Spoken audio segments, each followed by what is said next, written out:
যে সেটা হচ্ছে যে যে ব্যয় সংকোচন করতে হবে। আমি একটা ব্যয় সংকোচন পরিকল্পনা চাইছি, কারণ এখন তো জানেন যে সরকারের রেভিনিউ হয় নাই, অনেক দিন বন্ধ ছিল, তো এখন খরচ এইটা একটা করেছি।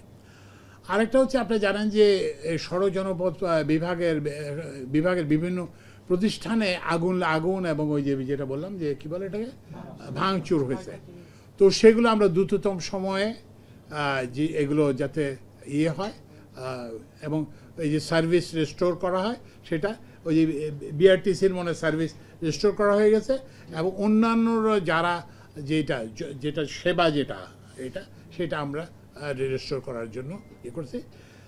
এবং এটা একটা যে এটার সঙ্গে এটাও আমরা দিয়েছি, নির্দেশনা দিয়েছি যে আগের মতো কোনো ওই যে হবে না, কি বলে ওই কি বলে এটাকে সিঙ্গেল সোর্স প্রকিউরমেন্ট আর হবে না। ওই যে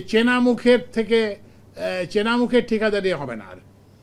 এখানে পরিষ্কার বলে দেওয়া হয়েছে যে এটা একটা ওপেন প্রসেস হতে হবে, মানে যেখানে সবার অংশীদার থাকতে হবে, কেউ যাতে অংশ নেয়। আমরা এখন টেন্ডারিং এসব নাম টাম করে আমরা এগুলো মানুষকে অনেক ধোঁকা দিছি, তো এখন ধোঁকাবাজির কিন্তু দিন শেষ, তো সুতরাং আমরা এটা আর ধোঁকা দেব না।